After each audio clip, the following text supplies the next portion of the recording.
రవి గారు, తెలంగాణ రాజకీయాల్లో రకరకాల మార్పులు చోటు చేసుకుంటున్నాయి. అంటే ఒక పక్క నేషనల్ గవర్నెన్స్ లో ఉన్నటువంటి బీజేపీలోకి అందరూ బారులు తీరుతుంటే, ఇంకో పక్క లోకల్ గా చక్రం తిప్పినటువంటి బీఆర్ఎస్ కొంచెం ఇబ్బందుల్లో పడుతున్నారా అన్నట్టుగా అనిపిస్తుంది. ఏంటి సార్, ఏం జరగబోతుంది?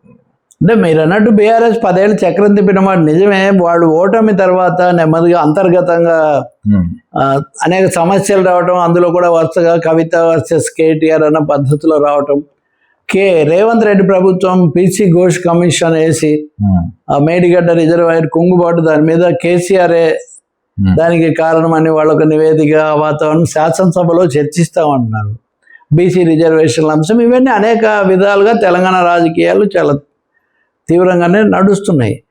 ఈ నేపథ్యంలో బీజేపీ కేంద్రంలో అధికారంలో ఉంది. తెలంగాణలో కూడా వాళ్ళు బాగానే 8 లోక్సభ 8 శాసనసభ తెచ్చుకున్నారు.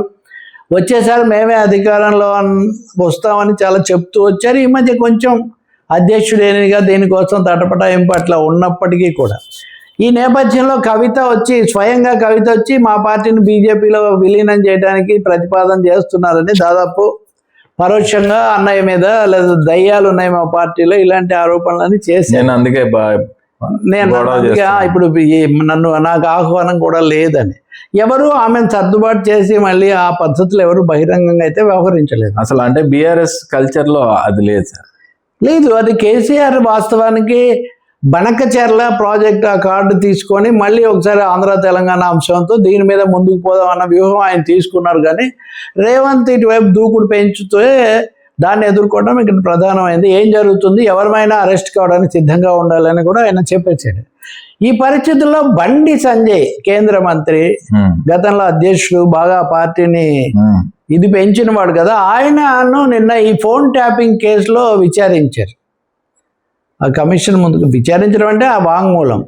ఆయన వెళ్ళి భయంకరంగా ఫోన్లు ట్యాప్ చేశారు, 100 ఫోన్లు చేశారు. నేను అధ్యక్షుడిగా ఉండి హోంమంత్రి అమిత్ షాతో మాట్లాడింది కూడా ట్యాప్ చేశారు. ఎందుకంటే మీ ట్యాపింగ్ లిస్ట్ లో మీరు ఇస్తున్న నెంబర్లు చూస్తే ఈ నెంబర్లు అమిత్ షావి, నడ్డావి, అంటే మా అంతర్గత వ్యవహారాలు కూడా వీళ్ళు ట్యాప్ చేశారు.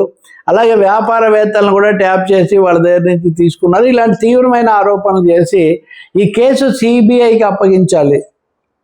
ఆయనే కేంద్ర మంత్రి, సిబిఐకి అప్పగించాలి, అప్పుడు కానీ నిజాలు రావు. పైగా రేవంత్ రెడ్డి మీద కూడా ఒక ఆరోపణ చేయాలి. రేవంత్ రెడ్డి ఫోన్ కూడా ట్యాప్ చేశారు, ఆ విషయం ఎందుకు చెప్పట్లేదు అంటే ఎవరి రాజకీయాల కోసం వాళ్ళు ట్రై చేస్తున్నారు. కానీ ఒక విధంగా బీజేపీ బీఆర్ఎస్తో కలిసిపోతుందన్న దాన్ని ఎదుర్కోవటమే కాక బీఆర్ఎస్ని ఇరగాటంలో పెట్టాలి అన్న వైఖరి తీసుకున్నట్టు కనిపిస్తుంది. ఇప్పుడు ఇది ఏం జరుగుతుంది తదుపరి అన్న ప్రశ్న ఒకటైతే, ఈ సమయంలో గువ్వల బాలరాజు అని మాజీ శాసనసభ్యుడు నేను బీజేపీలో చేరతాను, ముందు రాజీనామా చేశారు, మా పార్టీ సరిగా లేదు, నేను దీని మీద నమ్మకం తగ్గిపోయింది కాబట్టి నేను కాంగ్రెస్ బీజేపీలో ఏదో ఒక దాంట్లో చేరతానని అందరికీ తెలుసు. ఆయన బీజేపీలో చేరతాడని, ఆయన చేరతానని రామచంద్రరావుని కలుసుకొని 11వ తారీఖున అంటే ఎల్లుండి ముహూర్తం కూడా పెట్టుకున్నారు. ఆయన ఒక్కడే కాదు, ఇంకా చాలా మంది టచ్లో ఉన్నారు, వస్తారని బండి సంజయ్, రామచంద్రరావు ఇద్దరు చెప్తున్నారు. ఆపరేషన్ ఫామ్ హౌస్ లో బాలరాజు కూడా ఉన్నాడు. ఇక్కడ 2 పార్టీల ఇది అప్పుడు వీళ్ళు వాళ్ళని చేర్చుకుంటున్నారు కాబట్టి నేను పంపించాను దర్యాప్తుకు అని కేసీఆర్ చెప్తే, కావాలనే బాలరాజును వీళ్ళని ప్రయోగించి మమ్మల్ని ఇరికించాలని చూశారని బీజేపీ వాళ్ళు అంటే చాలా మా రాజకీయ నాటకం ప్రహసనం నడిచింది కదా. ఇప్పుడు ఎటు తిరిగి బాలరాజు బీజేపీలోకి వెళ్తున్నారు, ఇంకా చాలామంది వస్తారని బండి సంజయ్ ఇలాంటి వాళ్ళు స్వయంగా చెప్తున్నారు. కాబట్టి తెలంగాణలో బీజేపీ ఆపరేషన్ ఆకర్ష అనేది చాలా భారీ ఎత్తునే చేపట్టబోతున్నట్టు కనిపిస్తుంది. ఇద్దరి మధ్యన 3వ వాడికి లాభం అన్నట్టుగా కాంగ్రెస్ బీఆర్ఎస్ ఘర్షణల మధ్యలో బీజేపీ తన ఇది పట్టు పెంచుకోవడానికి ప్రయత్నిస్తున్నట్టు కనిపిస్తుంది. దీనికోసం వాళ్ళు కేంద్రంలో అధికారం ఉపయోగించుకున్నా మనం ఎంత మాత్రం ఆశ్చర్యపోవాల్సిన అవసరం లేదు.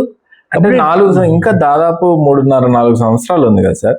ఇప్పుడు చేస్తే అప్పటికి మళ్ళీ పరిస్థితులు మారవంటారు? మీరు మరీ అంత రాజ్యాంగబద్ధంగా ఆలోచించకండి బీజేపీ విషయంలో. ఇప్పుడు రేవంత్ రెడ్డి ప్రభుత్వానికి మెజారిటీ ఉంది నిజమే, కానీ మరీ అసాధారణమైన మెజారిటీ ఏం లేదు. మొదటి విషయం. రెండవది అసలు రేవంత్ రెడ్డి కూడా బీజేపీకి అనుకూలమని ఒక ఆరోపణ. ఇప్పుడు తెలంగాణలో ప్రతి 3 పార్టీల్లో ప్రతి 2 కలిపి మాట్లాడుతుంటారు కదా. ఉదాహరణ కోమటిరెడ్డి రాజగోపాల్ వాళ్ళ పార్టీ శాసనసభ్యుడు మన తీవ్ర స్థాయిలో ధ్వజం ఎత్తారు కదా. 10 ఏళ్ళు నేనే ముఖ్యమంత్రిగా ఉంటాను రేవంత్ రెడ్డి ఎలా చెప్తున్నారు? పార్టీ ఉంటుందని చెప్పడం లేదు, నేనే ఉంటాను అంటున్నారు. ఇది ఎలా సాధ్యం అంటే దీంట్లో కూడా ఏదో రాజకీయం ఉంది అని. కాబట్టి తెలంగాణ రాజకీయాల్లో చాలా రకాలైన ఆరోపణలు, ఒకరి మీద ఒకరు అనుకోవడాలు జరుగుతున్నాయి. బీజేపీ విషయంలో స్పష్టత ఇవ్వాల్సిన బాధ్యత కవితకే వచ్చిన సందేహం ప్రజలకు వస్తుంది కదా, అది కేసీఆర్ మీద కేటీఆర్ మీద ఉంటుంది. అలాగే రేవంత్ రెడ్డి కూడా వీటిని ఎలా ఎదుర్కొంటారు, ఎలా తన సమాధానం ఇస్తారన్నది మనం చూడాలి. కానీ టీ పాలిటిక్స్లో దీనికి థర్డ్ డైమెన్షన్ చంద్రబాబు నాయుడు, పవన్ కళ్యాణ్ కూడా ఎలాగైనా పొత్తు పెట్టుకొని ఇక్కడ కూటమిని మళ్ళీ తీసుకొని వస్తే బాగుంటుంది అనే దాంతో వాళ్ళు లోపాయిగరగా ప్రయత్నాలు చేస్తున్నారు అనేది కూడా వస్తున్న వార్త.